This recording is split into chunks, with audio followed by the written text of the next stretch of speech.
Salut à tous, donc comme vous le savez, Rockrider m'a confié un fil 900 Steam Edition pour vous le présenter. J'ai pu le tester dans plusieurs conditions et franchement, j'ai pas été déçu. Donc pendant ces 3 semaines, j'ai pu le tester sur du plat, en montée, en descente, en bike park et même en station.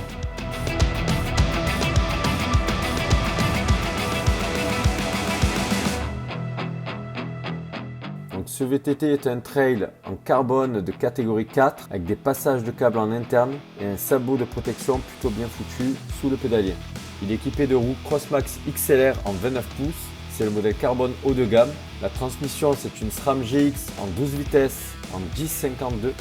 Toujours chez SRAM, les freins c'est des G2 RSC en 4 pistons avec des disques SRAM HS2 avant et arrière. Donc au niveau de la fourche, on a une RockShox Spike Ultimate en 140 couplée à une suspension RockShox Deluxe Ultimate en 130. La selle est un nouveau modèle de chez Rockrider avec un bec très court et très bien évidé au centre. Elle est hyper confortable. Le poste de pilotage est plutôt basique en alu en 780. Les grips sont fins mais assez confortables. Sur le cadre, on retrouvera les vis pour le porte-bidon. Et toujours sur le cadre, les passages de gaine sont bien intégrés au niveau des entrées et des sorties. Sur les bases arrière, nous trouverons des bonnes protections en plastique pour protéger le cadre. Alors, en montée, j'ai trouvé le vélo plutôt vif, très roulant.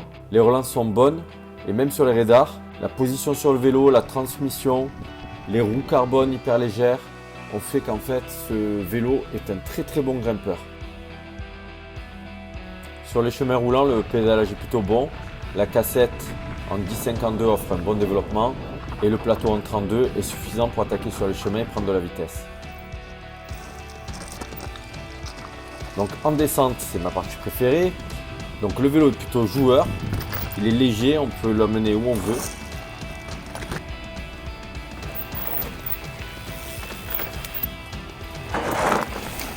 Le cadre est très rigide ainsi que les roues. Donc sur les chemins single roulant, il est très bon et réactif. On n'a pas la sensation d'avoir une saucisse qui sort dans tous les sens. Les roues Mavic, donc c'est les Crossmax XLR, c'est les carbone. C'est rigide, c'est léger, c'est hyper réactif.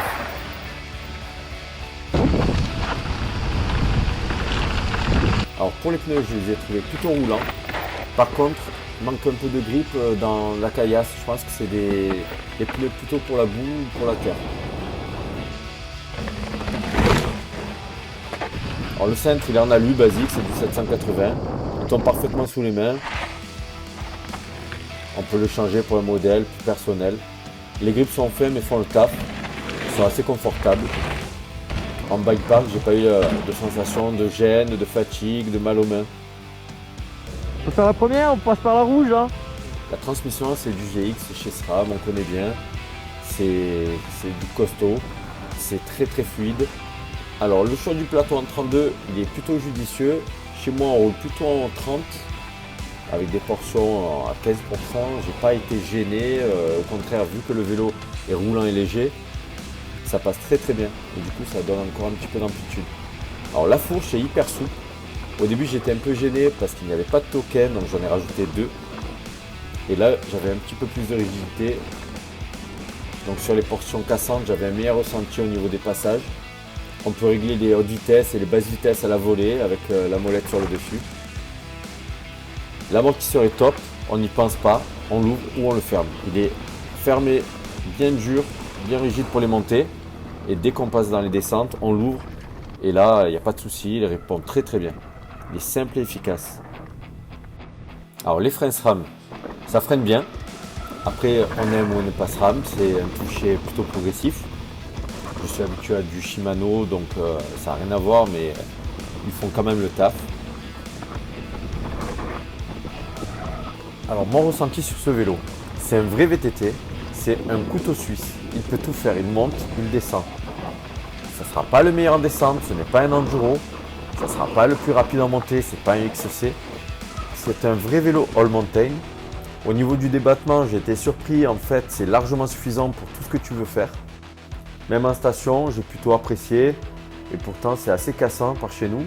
Alors si ça avait été le mien, j'aurais changé juste les pneus dessus et j'aurais mis des plaquettes métal pour avoir un petit peu plus d'endurance sur les longues descentes. Je suis passé exactement pareil qu'avec mon vélo. Alors on ne peut pas le comparer avec un AM. Alors mon AM 500S est différent. Il est assez modifié, il est en 160-140, donc difficile à comparer avec un vélo complètement d'origine. Mais au niveau prix, mon vélo, je crois qu'il doit dépasser les 4000 € en fait, si je compte tous les upgrades que j'ai fait. Donc ce vélo en fait sort à 4000 € en magasin à son lancement. Ça peut paraître élevé, mais en fait quand on regarde au niveau de tout ce qu'on peut faire avec, finalement, donc il conviendra à des amateurs qui veulent se faire plaisir avec du beau matos, avec un cadre carbone, des roues carbone et une assurance toujours à 1 € chez Decathlon, imbattable. Alors certains diront oui, c'est un Rockrider, il coûte 4000 €, il est trop cher. Ben, en fait, ce n'est pas un Rockrider comme ceux qu'on connaît. C'est vraiment un nouveau modèle. Il est très bien fini et puis les périphériques qu'il y a dessus sont vraiment de très bonne facture. Je l'ai pesé, il fait moins de 14 kg sans les pédales.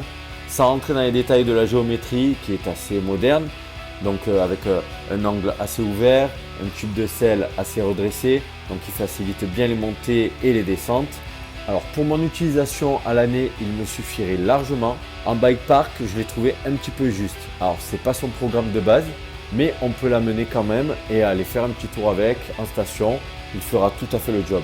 Personnellement, j'ai pris beaucoup de plaisir à le rouler et je remercie les équipes de Rockrider pour m'avoir fait confiance et confier le vélo pour faire ce test, pour vous le présenter. Allez, bye!